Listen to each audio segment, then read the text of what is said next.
So Jerome Powell's speech was pretty dovish, giving the market a lot of hope for rate cuts that might be coming in September.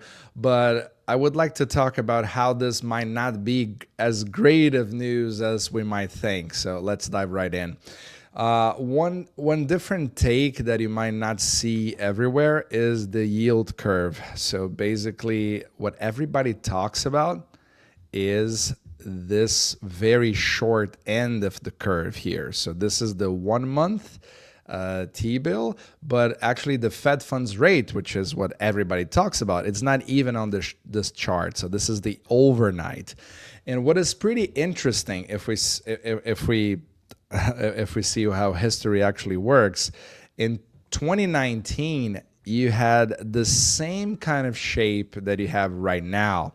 And what do I mean by that? So if we just check this here, so this is exactly the kind of shape that we did have in 2019, which is pretty similar to what we have right now. But what happened at that time? So for sure, you can really tell that anyone is going to predict when a pandemic is going to happen, and that might be an extreme example.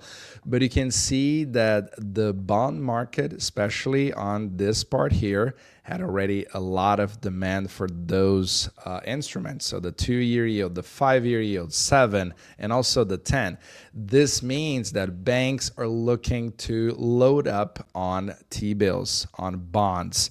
And when you do that, yields go down, and it means that you're looking for safety and you're looking for liquidity. So you're trying to protect yourself and compose your balance sheet against something that might happen in the future. And when the Fed actually cuts rates, this is why we talk about the too late Powell. This means that they actually follow what the market has already done. So if we move forward like 1 year in 2020, this is what happens. So you still see the same kind of yields everywhere else, but the Fed cut those rates. So they actually followed. So what happened before on the red chart, and then on the green chart, what happens afterwards. So the Fed cuts, and then it brings everything on the short end of the curve down. So this shows exactly why the Fed does not lead the market with you can talk about the dual mandate, how you want to work with inflation expectations and also unemployment, and based on that, everybody believes that the Fed actually moves the rest of the market. But here it shows exactly how it's actually the opposite. The bond market already tells in several months in advance what they expect is going to happen. And then the Fed actually follows. And this is important because the bond market actually puts some money on the line. They are investors. They want to have yield. So if you expect that something is going to happen, you want safety and liquidity. And this is exactly the kind of shape that we have right now. So this is pretty interesting to see that now the Fed is finally caving. But is Jerome Powell actually caving to Trump? Because all of those political pressures and about trying to fire him and all of that, even though he can't. So let's wait and see what happens. But it's all about the discourse that is created to actually adapt to what the yield curve is already talking about.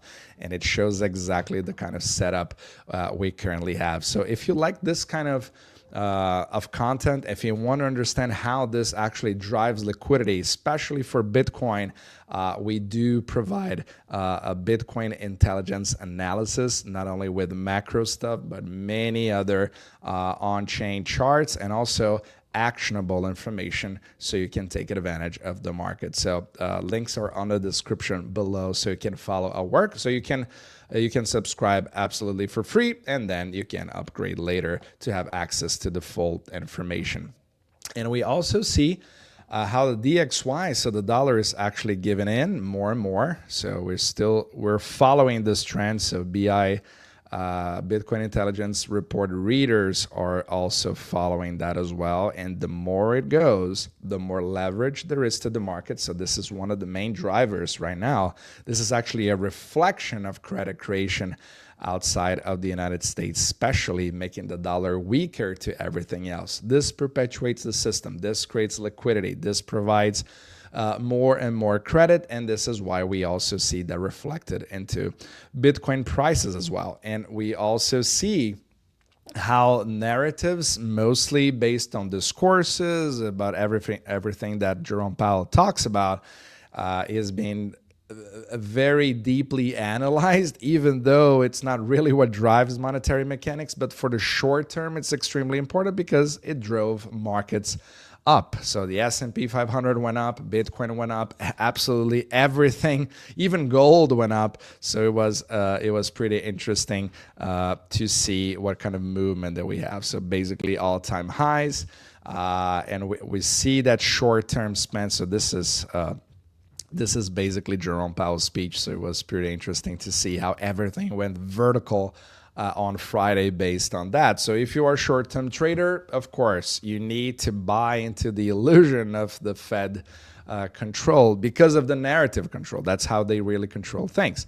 But if you really want to understand more of the mid to long term, you need to really get into the monetary mechanics of the dynamics of capital to really understand what happens afterwards. So this is a pretty interesting scenario. So let's actually see, because we do not have a confirmation. So see how crazy it is. Everybody has a certainty, almost a certainty. At least I think Polymarket, the betting markets are around 80%, but we don't have really a confirmation. And what strikes me as well is the fact that everybody is so certain, or based on Jerome Powell saying that the numbers in the labor market were actually way more worrying than normal, especially after the revisions.